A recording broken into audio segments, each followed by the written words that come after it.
रानिया ने आंसू भरी आंखों से हसीब से कहा, मैं किसी और की पत्नी नहीं बन सकती। लेकिन रानिया, हमें इसके लिए पैसे मिल रहे हैं। शायद उसकी भावनाएं जल्द ही खत्म हो जाएंगी और फिर तुम मेरे पास लौट आओगी। हसीब ने अपनी पत्नी को समझाने की कोशिश की। लेकिन हसीब, मैं तुम्हारी पत्नी हूँ, मैं किसी और के साथ होने की कल्पना भी नहीं कर सकती। रानिया ने हसीब की ओर देखते हुए कहा, मुझे पता है रानिया, और मैं तुम्हें खोना नहीं चाहता, लेकिन तुम समझ नहीं रही हो कि मैं जिस कंपनी में काम करता हूँ वह कैसी है। वे हमें सब कुछ देते हैं, घर, पैसा और हमारी जरूरतें। यहाँ मेरी प्रतिष्ठा बहुत महत्वपूर्ण है, मैं उनके आदेशों को कैसे मना कर सकता हूँ। हसीब ने अपनी चिंता व्यक्त की।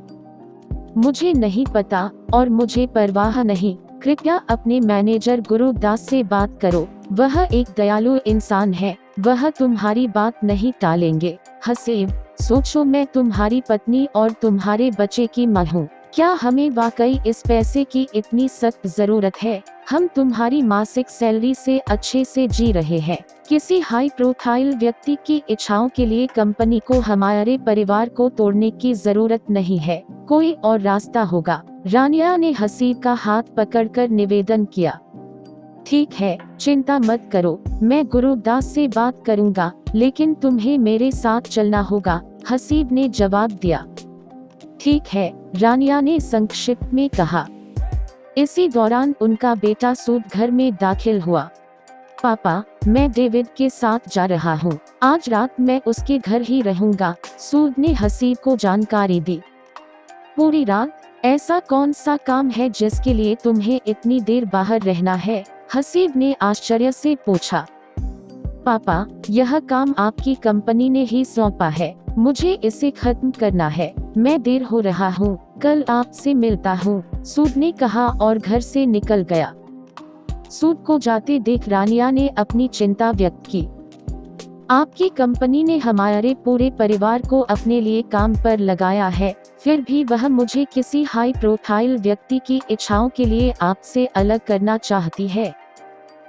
ठीक है, एक शॉल ओढ़ लो, हम अभी गुरुदास से बात करने जा रहे हैं, हसीब ने जवाब दिया। रानिया ने खुद को शॉल से ढक लिया और दोनों कंपनी की ओर चल दिए।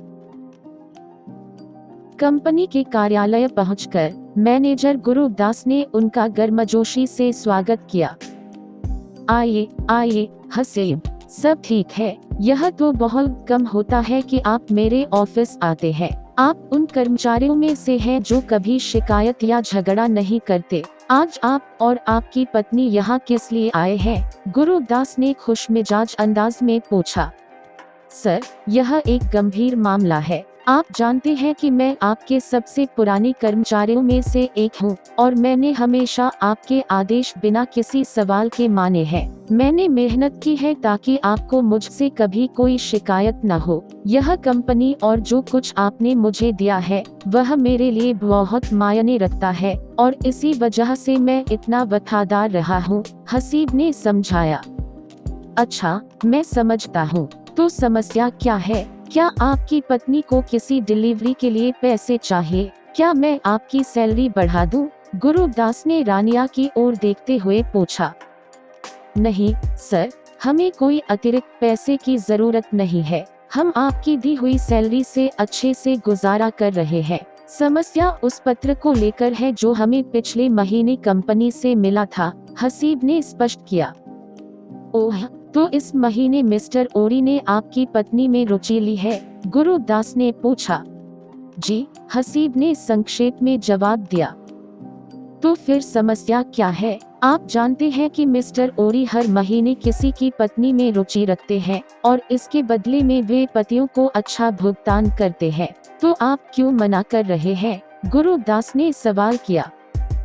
सर, मैं समझता हूँ, लेकिन रानिया इसके लिए तैयार नहीं है। वह मुझसे और हमारे बेटे सूद से बहुत प्यार करती है, हसीब ने समझाया।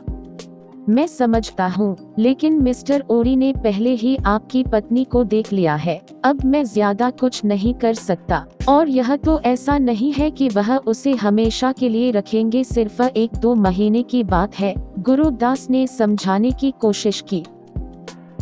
सर, मुझ पर रहम कीजिए, मैं अपने पति और बेटे के बिना नहीं रह सकती। मैं तो मर जाऊंगी, लेकिन किसी और के पास नहीं जाऊंगी, रानिया ने अपनी पीड़ा व्यक्त की।